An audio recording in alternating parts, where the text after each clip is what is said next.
সকাল থেকে বসে বসে বোর হচ্ছিলাম, তো ভাবলাম কিছু একটা করা যাক। তো সবজিগুলো কাটা ধোয়া রেডি করাই ছিল, ভাবলাম ভাজাগুলো করে দিই, তাতে রান্নাটা একটু এগিয়ে থাকবে। তো আজকে ভাজাতে ছিল বেগুন ভাজা, কুমড়ো ভাজা, উচ্ছে ভাজা, অনেক রকমই ভাজা হয়েছিল। তারপর টিফিনে খেয়ে নিয়েছিলাম আমি বোনভিটা। বোনভিটাটা খেতে কিন্তু আমার বেশ ভালো লাগে। আর এইদিকে দেখো এই সবজিগুলো গাছে হয়েছে, বিনস আর ছিল টমেটো। আর রূপের মুখের হাসিটা দেখো, খুব হাসি, রূপের খুব আনন্দ হয়েছে।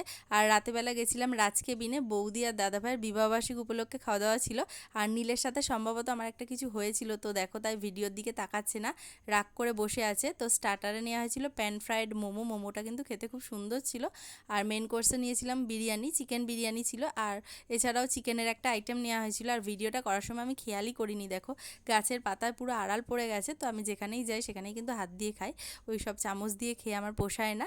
আর বিরিয়ানিতে জাস্ট আলুটা থাকলেই যেন খাওয়া হয়ে যায়, মাংসও লাগে না, এরকম একটা ব্যাপার। তো চলো আজকের মতো টাটা।